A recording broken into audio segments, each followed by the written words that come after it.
Hello student, आज हम लोग कक्षा 11वीं में देखेंगे साम्य स्थिरांक के अभिलक्षण के बारे में। तो किसी भी साम्य स्थिरांक को के सी और के पी से प्रदर्शित करते हैं। इसको हम लोगों ने पहले देख चुका है। अब देखेंगे कि साम्य स्थिरांक के अभिलक्षण क्या क्या होते हैं। और किसी भी अभिक्रिया के लिए जो साम्य स्थिरांक का मान है वह नियत ताप पर स्थिर या निश्चित रहता है। माने कि ताप का मान जब नियत रहेगा, स्थिर रहेगा, तो साम्य स्थिरांक का मान भी स्थिर रहता है। और ताप का मान जैसे जैसे बदलता है साम्य स्थिरांक का मान भी बदल जाता है। तो ये हो गया पहला साम्य स्थिरांक का अभिलक्षण। साम्य स्थिरांक का जो ताप है वह अभिकारक और क्रियाफलों के प्रारंभिक मोलर सांद्रण पर निर्भर नहीं करेगा। माने साम्य स्थिरांक का जो भी मान होगा वह क्रियाकारक और क्रियाफल के मोलर सांद्रण माने कि प्रारंभिक मोलर सांद्रण पर निर्भर नहीं करता है। यह साम्य अवस्था जब स्थापित होगा उसी मोलर सांद्रण पर इसका मान निर्भर करेगा। तीसरा है, यदि अभिक्रिया हम लोग उलट कर कराते हैं, माने कि विपरीत दिशा में कराते हैं, तो जो साम्य स्थिरांक का मान है वह पहले के मान से उल्टा मिलेगा। जैसे यहाँ पे H2 और I2 मिल करके HI बनाएंगे पहला अभिक्रिया में। यहाँ पे दो तीर का निशान है, तो अगर अभिक्रिया में HI बनेगा और दूसरी अभिक्रिया में क्या होगा, जो HI है ये टूट करके H2 और I2 गैस बनाएगा। तो जो पहला अभिक्रिया है H2 और I2, इसके लिए जो भी साम्य स्थिरांक का मान होगा उसको जब हम लोग 1/, के रूप में लिखेंगे तो उसका विलोम आ जाएगा। तो वही मान इसका विपरीत दिशा में अभिक्रिया होने पे मिलेगा। यहाँ पे इस अभिक्रिया के लिए साम्य स्थिरांक Kc कितना मिलता है, 50 मिल रहा है। इस अभिक्रिया को अगर उल्टा कर देंगे तो क्या हो जाएगा, HI टूट करके H2 और I2 बनाएगा। तो इस अभिक्रिया के लिए जब साम्य स्थिरांक निकालेंगे तो इसका उल्टा करेंगे, तो Kc डैश इसको लिखते हैं। तो उल्टा करेंगे तो 1/, Kc इसको कर देते हैं, तो 1/50 हो जाएगा। यहाँ से मान रखेंगे तो Kc डैश का मान 0.02 यहाँ पर आ जाता है। ये हो गया। अब यदि किसी भी अभिक्रिया को n से जब भाग दिया जाता है तो नया साम्य स्थिरांक पहले वाले साम्य स्थिरांक का जो nth वर्गमूल उसका होता है। यहाँ पे देखो पहला वाला साम्य स्थिरांक k था, और जब उसको n से भाग देंगे तो नया साम्य स्थिरांक k डैश बन जाएगा। तो यहाँ पे जो नया साम्य स्थिरांक होगा उसका मान k का घात 1/n या फिर k√n के बराबर होगा। इसमें पहला वाला साम्य स्थिरांक k है और n के जगह में 2, 3, 4 कुछ भी हो सकता है। जब 2 से भाग देंगे तो केवल रूट लिखाएगा, क्योंकि केवल रूट का मतलब 2 यहाँ पे ऑलरेडी रहता है, और 3, 4 रहेगा तो n के जगह में 3, 4 या फिर यहाँ पे n के जगह में 3, 4 आ जाएगा। अब यहाँ पे देखो एक अभिक्रिया देखते हैं। SO3 जो अभिक्रिया है वो क्या करता है, SO2 और 1/2 O2 बनाता है अगर अभिक्रिया में। और यही SO3 को जब हम लोग 2 से यहाँ पर गुणा कर दिए हैं, तो 2 से गुणा किए हैं तो यहाँ पे 2SO2 बन रहा है। माने कि यहाँ भी 2 से गुणा हो गया और यहाँ भी 2 से गुणा हुआ तो बटा हट गया, तो यहाँ पे 2 से गुणा हो गया है। तो पहले इस वाले समीकरण के लिए जब साम्य स्थिरांक लिखेंगे तो k बराबर क्या हो जाएगा, ये प्रोडक्ट की सांद्रता का गुणनफल ऊपर में आएगा और अभिकारक की सांद्रता का गुणनफल नीचे में आएगा। जो प्रोडक्ट है SO2 की सांद्रता का गुणनफल माने SO2, यहाँ पे ये इसके लिए है ना, इसके लिए SO2 है और 2 सामने में है तो 2 का स्क्वायर, और ये O2 और यहाँ पे SO3 नीचे आ गया और इसका स्क्वायर है तो ये 2 है सामने तो इसका भी स्क्वायर हो गया। और ये k डैश किसके लिए है, इसके लिए है। इसके लिए जब लिखेंगे तो क्या हो जाएगा, SO2 बड़ा वाला ब्रैकेट में और O2 का घात 1/2 हुआ और SO3 नीचे आ गया। तो जब इन दोनों में संबंध बताएंगे तो क्या हो जाएगा, के डैश बराबर रूट के बराबर होगा, या फिर के डैश बराबर क्या हो जाएगा, 1/2 के का घात 1/2 हो जाएगा। इसी प्रकार से ये क्या हुआ था, ये जो अभिक्रिया है उसको हम लोग, जो अभिक्रिया मिला यहाँ पर, उसको कैसे हम लोग यहाँ पे माने इस अभिक्रिया को मूल अभिक्रिया माने हैं और इसको 2 से भाग दे रहे हैं। तो इस वाले के लिए जो के का मान है वो नहीं, के डैश का मान है वो 1/2 से भाग देवा गया, तो के का घात 1/2 हो गया। इसी प्रकार किसी भी अभिक्रिया को जब n से गुणा किया जाता है तो जो नया साम्य स्थिरांक बनता है उसका मान क्या हो जाएगा, पहले वाले साम्य स्थिरांक के घात में n वहाँ पे जुड़ जाता है। n का मान यहाँ पे 3, 4, 5 कुछ भी हो सकता है। यदि पहली अभिक्रिया के लिए साम्य स्थिरांक का मान k है और दूसरी अभिक्रिया के लिए साम्य स्थिरांक का मान k डैश है, तो पहला अभिक्रिया k था, दूसरी अभिक्रिया में k डैश में उसको क्या किए, n से उसको गुणा कर दे हैं इस वाले अभिक्रिया को। दूसरी अभिक्रिया के लिए साम्य स्थिरांक k डैश का मान बराबर क्या हो जाएगा, k का घात n के बराबर हो जाएगा। इसी प्रकार जो पहले अभिक्रिया के लिए अगर k है साम्य स्थिरांक का मान और उसको 2 से गुणा कर दिए उसी अभिक्रिया को, तो नया जो अभिक्रिया बना उसके लिए साम्य स्थिरांक का मान k डैश है, तो k डैश बराबर क्या हो जाएगा, k का घात 2 हो जाता है। इस प्रकार से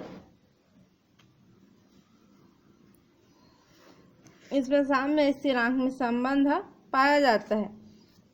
यदि दो अभिक्रिया को हम लोग क्या करते हैं, जोड़ते हैं, या फिर दो अभिक्रिया को क्या करते हैं, घटाते हैं। अगर किसी भी दो अभिक्रिया को क्या करेंगे, जोड़ेंगे या फिर दो अभिक्रिया को घटाएंगे तो क्या होगा, एक नया प्रकार का अभिक्रिया मिलेगा। तो उसके लिए भी साम्य स्थिरांक निकाला जा सकता है। अगर हम लोग दो अभिक्रिया को जोड़ते हैं तो उसका साम्य स्थिरांक क्या होता है, उनके दोनों के साम्य स्थिरांक के गुणनफल के बराबर नया साम्य स्थिरांक मिलता है। लेकिन दो अभिक्रिया को हम लोग क्या करते हैं, घटाते हैं, भाग देते हैं, विभाजित नहीं, घटाते हैं दो अभिक्रिया को, तो उनका जो साम्य स्थिरांक है एक दूसरे को भाग देने पे नया साम्य स्थिरांक का मान मिलता है। और यहाँ पे यह बात यहाँ हमेशा याद रखते हैं कि जो साम्य स्थिरांक है वो कभी भी जुड़ता नहीं है और न ही उसको एक दूसरे से घटाया जा सकता है। तो जो साम्य स्थिरांक है उसको हमेशा गुणा करके या भाग दे करके ही नया साम्य स्थिरांक मिलेगा। यहाँ पे देखो N2 + 2O2 ये एक अभिक्रिया है, N2 + 2O2 एक अभिक्रिया है और ये 2NO2 प्रोडक्ट बना रहा है। तो इसके लिए जब साम्य स्थिरांक लिखेंगे तो k बराबर क्या हो जाएगा, NO2 का ये 2 है तो स्क्वायर हो गया और इन दोनों का गुणनफल नीचे आएगा। तो N2 की सांद्रता और O2 की सांद्रता और 2 सामने है तो 2 का स्क्वायर, तो ये हो गया। अब इसमें एक और अभिक्रिया देखते हैं, N2 + O2 ये दोनों मिलकर क्या बनाएंगे, 2NO बनाएंगे। इसी प्रकार जो 2NO है प्लस O2 मिलकर क्या बनाएगा, 2NO2 बनाएगा। ये दो ठो अभिक्रिया मान लेते हैं। तो पहले अभिक्रिया के लिए K1 हो जाएगा साम्य स्थिरांक और दूसरी अभिक्रिया के लिए K2 साम्य स्थिरांक हो जाएगा। अब हम लोग क्या करेंगे, पहले अभिक्रिया के लिए साम्य स्थिरांक लिख लेते हैं। तो K1 बराबर क्या हो जाएगा, NO2 की सांद्रता और 2 सामने है तो 2 स्क्वायर हो जाएगा और इधर क्या है N2 और इधर है O2, तो इसके लिए K1 हो गया।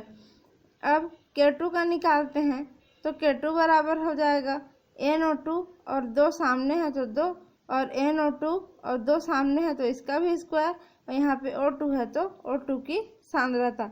अब देखो हम लोग क्या करेंगे, ये जो पहली वाली अभिक्रिया है K1 वाला जो अभिक्रिया है, यहाँ पे ये जो K1 वाला अभिक्रिया है और इस वाला अभिक्रिया दोनों को जोड़ेंगे तो ये वाला अभिक्रिया हमको मिलेगा। तो इन दोनों को जोड़ेंगे तो जोड़ देते हैं तो ये वाला अभिक्रिया मिल जाएगा।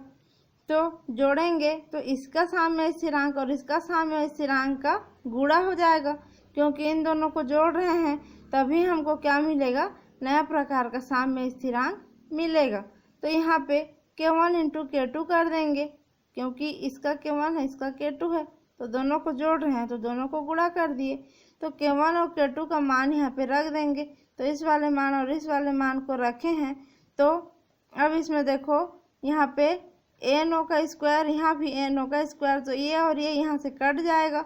अब ऊपर क्या बचा, NO2 का स्क्वायर बचा और नीचे N2 बचा और O2 और O2 बचा, तो O2 का स्क्वायर हो गया। तो ये बराबर K के बराबर मान लेते हैं। तो यहाँ से देखो इन दोनों को जोड़े थे तो ये अभिक्रिया मिल रहा है, बोली अभी मैं, तो इसके लिए जो भी मिला था K, इन दोनों को गुणा करने से भी वही मान यहाँ से मिल रहा है। तो ये दोनों मान सेम है। इसका मतलब हुआ कि दो ठो अभिक्रिया को जोड़ेंगे तो उसके साम्य स्थिरांक का गुणा करेंगे तो नया साम्य स्थिरांक जो नया अभिक्रिया मिलता है उसके साम्य स्थिरांक के बराबर होता है। तो ये हो गया इसका स्पष्टीकरण। अब हम लोग देख लेते हैं कि यहाँ पे क्या सिद्ध हुआ, क्या प्रूफ हुआ कि K1 × K2 बराबर K होगा, ये यहाँ पे प्रूफ हुआ। अब अगला देखते हैं हम लोग साम्य स्थिरांक के अनुप्रयोग। तो जो साम्य स्थिरांक है उसका यहाँ तक हम लोग डिटेल से पढ़ लिए, उसके लक्षण भी देख लिए। अब देखते हैं कि क्या क्या एप्लीकेशन या अनुप्रयोग जो है साम्य स्थिरांक का पाया जाता है। तो साम्य स्थिरांक से है, सबसे पहला अभिक्रिया की मात्रात्मक जानकारी प्राप्त होती है, माने अभिक्रिया कितनी मात्रा में हुआ है इसकी जानकारी सबसे पहले इससे मिलती है। तो अभिक्रिया की मात्रात्मक जानकारी प्राप्त करने में इसका उपयोग करते हैं। तो पहला जो साम्य स्थिरांक K का मान जब उच्च होगा, माने 10⁻³ से ज़्यादा है K का मान, तो यह हमें जानकारी मिलेगी कि अग्र दिशा में जो बहुत सारी अभिक्रिया है अनुकूल हुई है तथा जो क्रियाफल की सांद्रता है अभिकारक की तुलना में अधिक है। माने जब K का मान 10⁻³ से ज़्यादा रहेगा तो अभिक्रिया अग्र दिशा में हुई है और प्रोडक्ट की सांद्रता का मान रिएक्टेंट या अभिकारक की सांद्रता से ज़्यादा है, ऐसा हमको पता चलता है। दूसरा, K का मान मध्य मान रहता है, माने कि 10⁻³ से 10⁻³ तक रहेगा, माने कि K का मान बीच में रहेगा। तो इससे हमें यह जानकारी मिलती है कि जो अभिकारक और क्रियाफल की सांद्रता है एक दूसरे के लगभग बराबर है और एक दूसरे से तुलनात्मक रूप में है। माने कि अभिक्रिया का जो है अग्र दिशा में और पश्चिम दिशा में दोनों दिशा में समान लगभग समान दर से अभिक्रिया हुई है, इसकी जानकारी मिलेगी। अब K का मान क्या हो जाता है, अत्यंत कम हो जाता है, माने 10⁻³ से कम हो जाएगा K का मान। तो यहाँ पे क्या जानकारी मिलेगा कि जो अभिक्रिया है बैकवर्ड डायरेक्शन में या पश्चवर्ती दिशा में अभिक्रिया हुई है, और इससे ये पता चलता है कि जो अभिकारक का सांद्रण है क्रियाफल के सांद्रण की तुलना में अधिक है। यहाँ पे क्या होगा, पश्च अभिक्रिया होगा तो जो प्रोडक्ट हैं वो फिर से क्रियाकारक बनाने लगेंगे, तो प्रोडक्ट की सांद्रता कम बच जाएगी और अभिकारक की सांद्रता का मान यहाँ पे ज़्यादा हो जाएगा। तो K का मान जब कम होगा तो अभिकारक की सांद्रता का मान ज़्यादा हो जाता है और प्रोडक्ट की सांद्रता का मान कम हो जाता है। इस प्रकार से इससे यहाँ पे जानकारी मिलती है। इसको अगर हम लोग एक डायग्राम के द्वारा देखेंगे तो यहाँ पे देखो ये Kc का मान है, तो 10⁻³ से 10⁻³ के बीच जब रहेगा तो क्या होगा, दोनों साम्य अवस्था में रहेंगे अभिकारक और उत्पाद। लेकिन जब 10⁻³ से कम है K का मान तो अभिक्रिया कठिनाई से अग्र दिशा में होगी। कठिनाई से होगी माने कि पश्चिम दिशा में आसानी से होगी, ये पता चला यहाँ पे। अब यहाँ पे देखो अभिक्रिया जो है 10⁻³ से ज़्यादा है K का मान, तो अभिक्रिया पूर्णता की ओर अग्रसर होगी, माने कि अग्र दिशा में अभिक्रिया होगी। ये जानकारी पहले हमको मिलती है। अब Kc का जो उच्च मान है वह अग्र दिशा में अभिक्रिया होगी और अभिकारक से उत्पाद का निर्माण ज़्यादा होगा, यह जानकारी हमें देता है। अब दूसरा हम लोग देखते हैं नेट अभिक्रिया की दिशा ज्ञात करने में। तो कोई भी अभिक्रिया कहाँ तक हुई है, कैसी हुई है, उसकी दिशा क्या है, इसकी जानकारी ज्ञात करने के लिए जो है साम्य स्थिरांक का उपयोग करते हैं। तो एक अभिक्रिया ले लेते हैं ए प्लस बी, ये क्या बनाएगा एक्स प्लस वाई। तो जो छोटा छोटा ए बी एक्स वाई है ये मोलों की संख्या को प्रदर्शित करेगा, और बड़ा वाला ए बी एक्स वाई है, ए और बी रिएक्टेंट हैं और एक्स और वाई प्रोडक्ट को प्रदर्शित कर रहा है। यहाँ पे हम लोग अभिक्रिया लब्धि या फिर सांद्रण लब्धि, जिसको कॉन्सेंट्रेशन कोसेंट या फिर यहाँ पे क्या बोला जाता है रिएक्शन कोसेंट बोला जाता है, उसके माध्यम से यहाँ पे इस अभिक्रिया को व्यक्त करेंगे। तो जो रिएक्शन कोसेंट है इसको क्यूसी से प्रदर्शित करते हैं, या फिर ये कॉन्सेंट्रेशन कोसेंट है तो क्यू बड़ा वाला जो क्यू है कोसेंट के लिए है और सी स्मॉल सी कॉन्सेंट्रेशन के लिए यहाँ पे रहता है। तो क्यूसी जब लिखते हैं तो वही लिखाएगा प्रोडक्ट की सांद्रता ऊपर में और जो रिएक्टेंट की सांद्रता नीचे में। तो एक्स का घात एक्स और वाई का घात वाई, ए का घात ए और बी का घात बी, ये तो जानते हो सब लोग। अब यहाँ पे देखेंगे कि इस अभिक्रिया के आधार पे जो कंसंट्रेशन कोसेंट है क्यूसी का मान और साम्य स्थिरांक माने केसी का मान एक दूसरे से किस प्रकार संबंधित रहते हैं, और इसके द्वारा अभिक्रिया की हम लोग दिशा को कैसे ज्ञात करेंगे, इसकी जानकारी यहाँ से लेना है। सबसे पहले देखते हैं कि जब क्यूसी का मान केसी के बराबर होगा, माने कॉन्सेंट्रेशन कोसेंट और यहाँ पे क्या है साम्य अवस्था स्थिरांक का मान एक दूसरे के बराबर होगा, तो अभिक्रिया क्या हो जाएगी साम्य अवस्था में रहेगी। यहाँ पर डायग्राम देख लो, ये जो खाली वाला है वर्टिकल लाइन कॉलम, ये क्या है क्यूसी के लिए है, और जो भरा वाला है केसी है। दोनों का मान यहाँ पे एक दूसरे के बराबर है, तो ये साम्य अवस्था की स्थिति को प्रदर्शित कर रहा है। दूसरा देखते हैं जब क्यूसी का मान बड़ा होगा केसी के मान से, तो जब क्यूसी का मान ज़्यादा होगा तो क्या हो जाएगा अभिक्रिया जो है प्रतिप दिशा में होना शुरू हो जाता है, क्योंकि क्यूसी का मान को कम करना चाहेगा। और देखो क्यूसी का मान यहाँ पे कम हो गया है और केसी का मान ज़्यादा है, तो क्यूसी के मान को हम लोग बढ़ाएंगे तभी क्या हो पाएगा, दोनों का मान एक अवस्था ऐसी आएगी जब दोनों का मान बराबर हो पाएगा। तो यहाँ पे नहीं, इसको देख रहे थे क्यूसी का मान ज़्यादा है और केसी का मान कम है, तो क्यूसी का मान ज़्यादा है तो इस मान को धीरे धीरे कम करेंगे तो क्या होगा क्यूसी और केसी एक दूसरे के बराबर हो जाएंगे और साम्य अवस्था आएगी। तो क्यूसी का मान ज़्यादा है तो हमको क्या करना पड़ेगा कि इसमें प्रतिप अभिक्रिया या बैकवर्ड रिएक्शन कराना पड़ेगा, जिससे जो है क्यूसी का मान क्या हो जाए कम होना शुरू हो जाएगा और कम होकर के इसके बराबर होकर के साम्य अवस्था में आ जाएगा। और यहाँ पे देखो क्यूसी का मान ज़्यादा है और केसी का मान कम है, तो इस मान को धीरे धीरे हम लोग कम करेंगे तो पश्च दिशा में इधर बैकवर्ड डायरेक्शन में रिएक्शन हो रहा है, तो इसका मान धीरे धीरे कम होगा, माने कि उल्टा रिएक्शन होगा और ये दोनों एक दूसरे के बराबर आ जाएंगे और साम्य अवस्था यहाँ भी स्थापित होगी। तो प्रतिप दिशा में यहाँ पर की अभिक्रिया होती है और अभिकारक जो है अधिक मात्रा में बनेगा। तीसरा देखते हैं, तो जब क्यूसी का मान केसी से कम हो जाता है, तो जब क्यूसी का मान कम है और केसी ज़्यादा है तो क्या करेंगे, धीरे धीरे हम लोग केसी के मान को कम करेंगे और क्यूसी के मान को बढ़ाने की कोशिश करेंगे। तो केसी का मान कम करेंगे तो क्यूसी का मान बढ़ते जाएगा, फिर एक स्थिति ऐसी आएगी कि दोनों बराबर हो जाएंगे। तो यहाँ पे हम लोग क्यूसी का मान बढ़ाने की प्रवृत्ति रखेंगे, जिसके कारण जो अभिक्रिया है अग्र दिशा में या फॉरवर्ड रिएक्शन यहाँ पे होगा।